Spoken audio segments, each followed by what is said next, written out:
The New York Islanders pull off the unbelievable in the third period. I hope nobody left the arena after two periods or turned their TV off after two periods or switched the channel after two periods because the Islanders make their best comeback of the season against the defending Stanley Cup champions. So the Islanders win 4-2 against the Florida Panthers today. And which could only be called a well-earned win by the Islanders. It really was.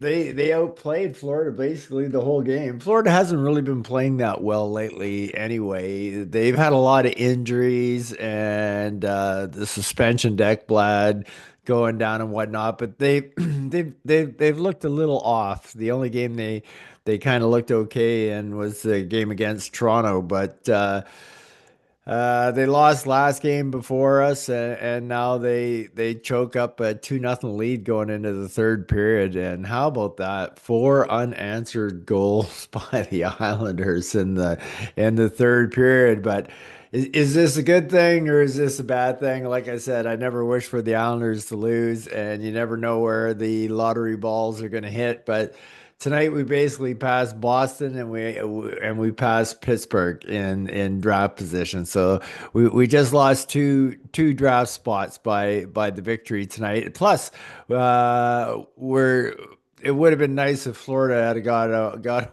win to be ahead of Toronto, but who cares about that? You gotta worry about the New York Islanders first, and it was fun to see an exciting comeback like that. And like I said, it was well earned as well because they really did outplay Florida for the majority of the game. So anyway, first period, nothing, nothing. Islanders really took it to Florida in that first period. We outshot them 12-1, but in typical fashion, and that was the 17th time this year that we've went nothing, nothing in the first period, and I would venture to say that the majority of those nothing nothing games, a lot of them, we had the majority of the possession of play, but just could not finish. And once again, it rears its ugly head today with the Islanders, and we have another nothing nothing period. But I guess against the defending Stanley Cup champions, I guess we should be happy with that. However, it only took a minute into the second period for Sam Reinhart to score his 33rd of the year from Barkov and Forsling. And just like that, all of a sudden the Islanders are down 1-0, and you go, okay, well, these guys are the Stanley Cup champs, even though it was only their third shot of the game. So it was a rebound, and then he scored on the rebound goal. So that was a little disheartening, out shooting them 12-3 and down 1-0, but that seemed to be typical Islander way. And then at 4:48, a typical goal this only seems to be scored against Sorokin. It's amazing how he'll make a great save and the rebound goes out and just pings off Barkov's chest and flips way over his head and in behind Ilya and behind the goal. And we've seen this goal scored against Ilya before already this season. It's not the first time we've seen that goal, but it's as fluky as they get, and it's right at the end of power play.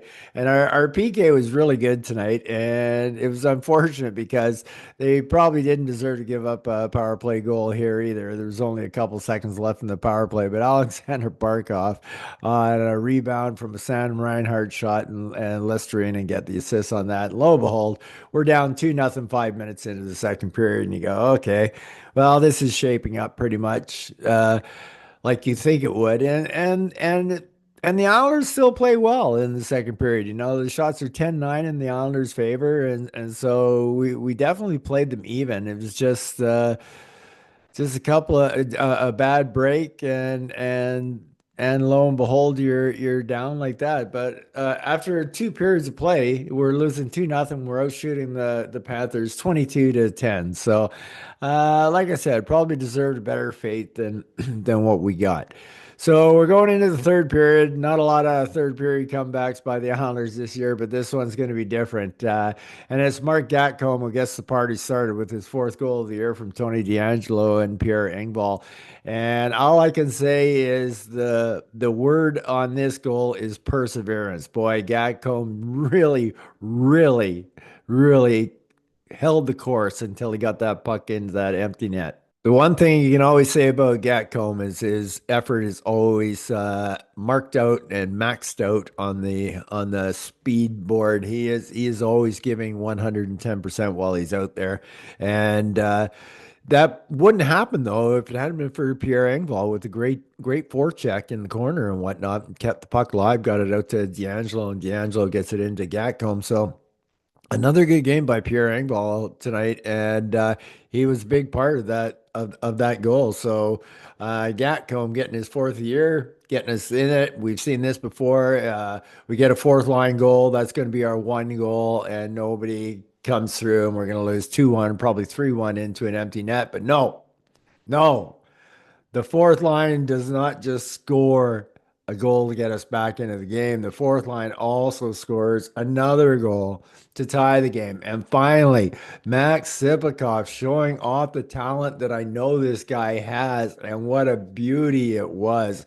And what a sweet pass it was by Mike Riley up to Sipikov. Well, I thought Riley was fantastic in his first game back, and D'Angelo picked up the secondary assist. But what a move by Sipikov! That was just a thing of beauty, and all of a sudden you could just see the life in the Islanders starting to come into them, and it was going to be a great period. I mean, the shots ended up being 14-12 in Florida's favor, but it just showed you what kind of period it was. The Islanders were letting her hang out, and they were trying to go for it. And only 17 seconds after Sipikov made that beautiful move, Noah Dobson, he makes a beauty. He finally gets rewarded for his really good play that he has had in the last five to 10 games. He's ever since he's come back from the Four Nations, he's been fantastic, and that was a sweet move, and put her top shelf.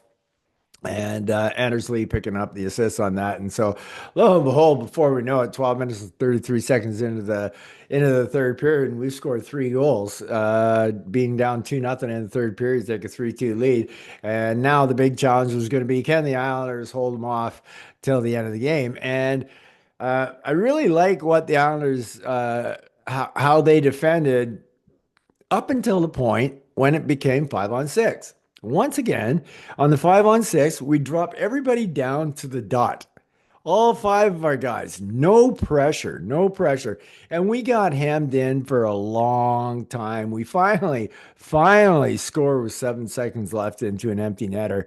Holmstrom gets his 15th from Pajot. But we you have to put pressure on it's the reason we don't score empty net goals is because we don't put pressure on 5-on-6. We need to put pressure on these guys. You need to be darting at them like crazy. One guy to the next guy to the next guy to the next guy so they don't have the time to set up and find that extra man who's open. You have to be on top of them, but not us. We regress right back in, and then we get hemmed in, and it's forced Ilya to make some fantastic saves, and until Holmstrom finally scores into an empty net from Pajot. And lo and behold, the Islanders score four third period goals, and they break their losing streak and beat the defending Stanley Cup champions 4-2. And what could be nothing more than a surprise, but very nice game. The Islanders outshot the Panthers 34-24. I kind of thought that I didn't think the Panthers were very engaged tonight. I think they took us kind of lightly. I think they're seriously in the dog days of February right now. I know it's March right now, but they're playing like it's the dog days of February. They've gotten a lot of injuries. They know a lot of their injuries are going to be coming back at the playoffs. They know they got to get first place for the betterment of their team, but it's just, they're short. No Chuck, no Ekblad, uh, and now who went down tonight? Kulikov, and that looked like it could be a that could be a big injury too. Kind of is looking a little separated shoulderish, and if it's that, that's not good news for them. That's for sure. So, yeah, they look like they were really caught in the dog days of February, and just they're not hitting on their stride right now. And the Islanders actually played a 60-minute game.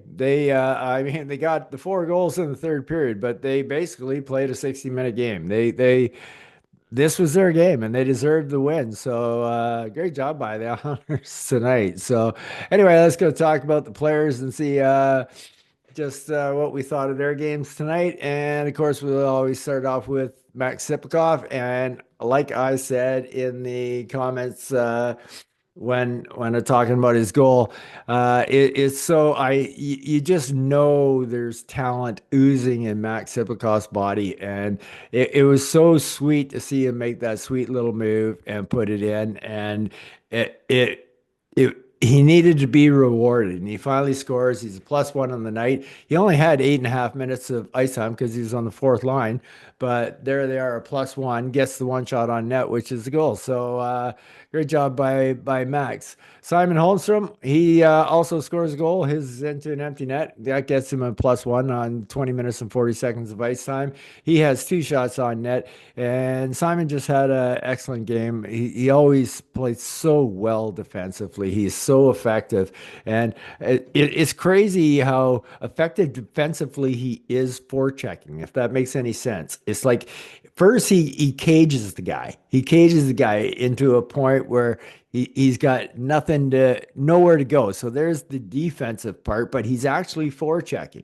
He's giving him nowhere to go with the puck, and then before you know it, all of a sudden Simon has the puck, and so with his great defensive awareness out there, it makes it great on the offensive side of the puck for the forechecking, and that and is just another really good game by Simon. Well done. Anthony Declare, not as good as his last other couple games, but still, I saw some moments. He was a +1 tonight.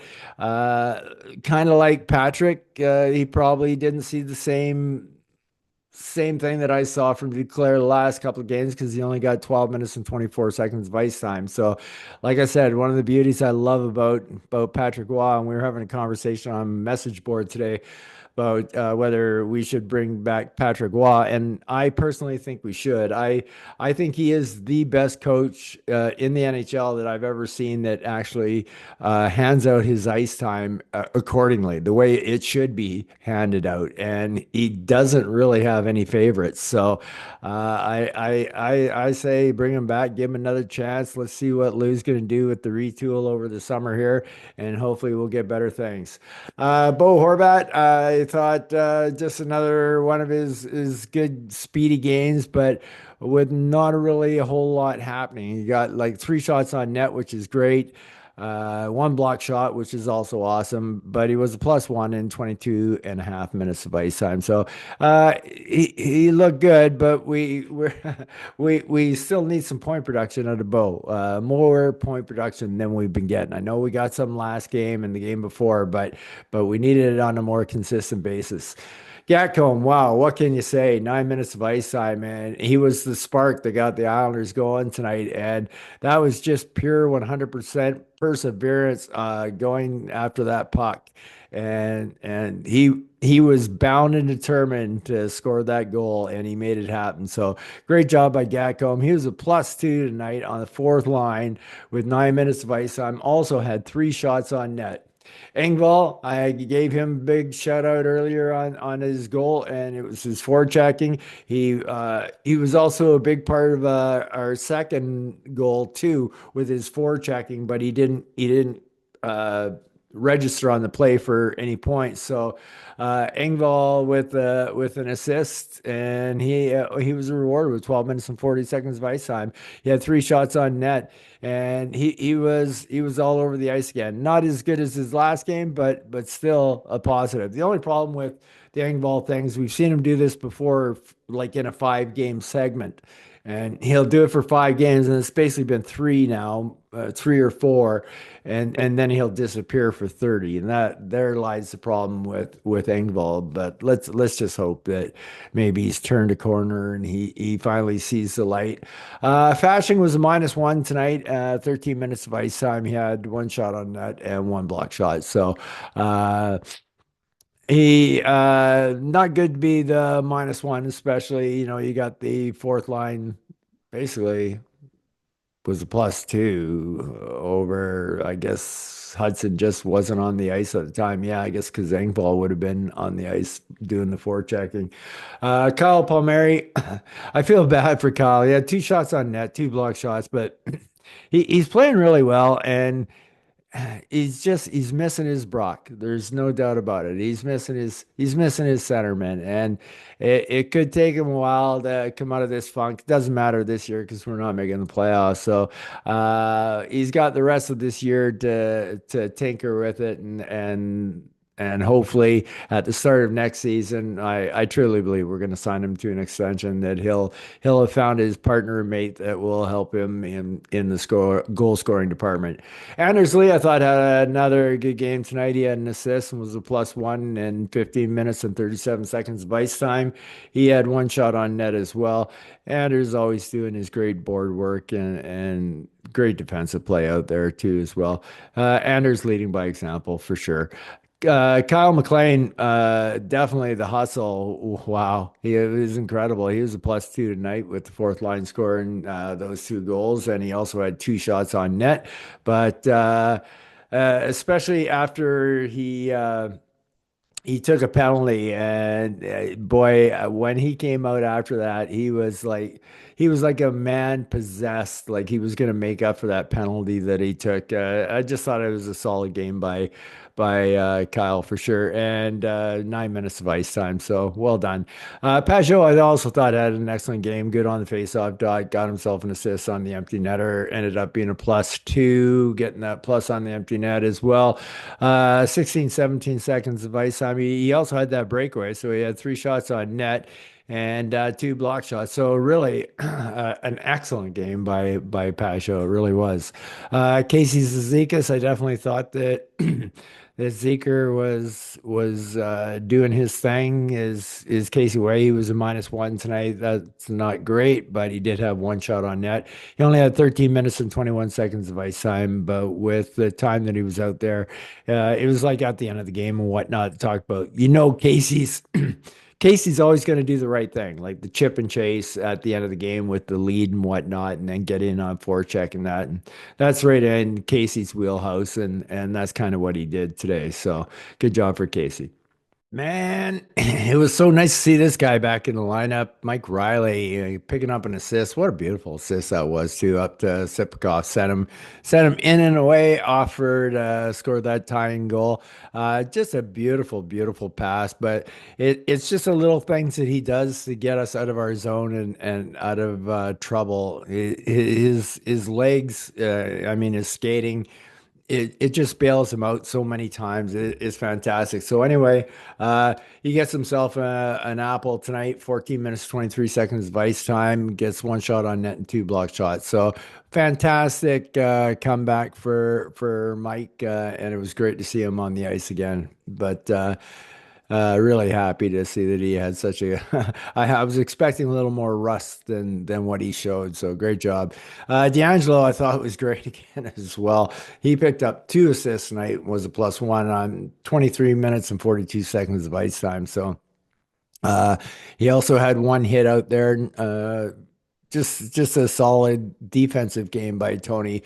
Usually it's the offensive side that shines with Tony, but tonight it would be the defensive side. Even though Tony did pick up a couple of assists, they were the secondary kind of assists. Well, No, the first one was second one was the primary, first one was the secondary. So, but he just wasn't as prominent. I'm talking about with the shots on net and whatnot. He just took care of his business, and the points just came for him tonight. Pollock, I thought had a better than game than he's normally been playing in, and his ice time was up a little, 21-22. He was a +2 tonight. One shot on net, one blocked shot, and one hit as well. But I thought it was definitely uptick from his last few games. So good game by Mr. Pulak. Noah Dobson, I think, finally got rewarded for how he's been playing. He's just been so confident in his play and his leadership, and it's just the way he rushes the puck up the ice now with the team. He seems to be taking charge a lot more, and that goal he scored tonight was just a beautiful goal. So Noah picks himself up a goal, +1, 22 minutes of ice time, four shots on net, three block shots, and one hit. So that's what I mean. Overall, his whole entire game is just picked up since he's come back after the Four Nations. Scotty Mayfield, I thought Scotty had one of his typical games. His ice time's a little lower than normal. 12 minutes and 19 seconds of ice time, but he got two shots on net and one hit. Zeros across the board otherwise than that. So that's a good game for Scotty. Romanov was a +1, four shots on net, two block shots, and three hits. Pretty typical game for Romanov, and he's becoming our big minutes eater, 26 minutes and 24 seconds. So great job by Romy out there tonight. Typical game. That stat line, four shots, two blocks, and three hits is so Romanov, and then a +1 as well. So Sorokin, it was a weird game for Ilya. He had that total fluke goal go against him. He didn't have a whole lot of action tonight, but he made a lot of good saves, and a lot of them were uh, they didn't stand out. Like I saw the saves that he made live, but to really truly appreciate some of these little saves he made from in tight, were on the replays where Ilya's leg work is just absolutely amazing. Well earned win for Ilya tonight. Probably not a game that Ilya had to steal us the win, which is kind of rare for us. So other than that, great game by Ilya Sorokin. Uh, I guess all I said I wanted was some exciting hockey for the rest of the season, and the Islanders are giving it to me. So good on them. I guess it all depends how you look at things. I guess you think that the Islanders can still. Do you still think they can make the playoffs? I don't, but I just don't think we have the scoring power to do it. But it doesn't matter that we can't keep winning along as we go. So I don't know. Maybe you're upset because we won today and you're hoping for a better draft position than that. But hey, just take it as it is. And like I said, you never know where that lottery ball is going to fall. So it might fall on your spot. You just never know where that spot is going to be. So anyway, I hope everybody else had a good night out there. All you guys and girls, you take care and peace out.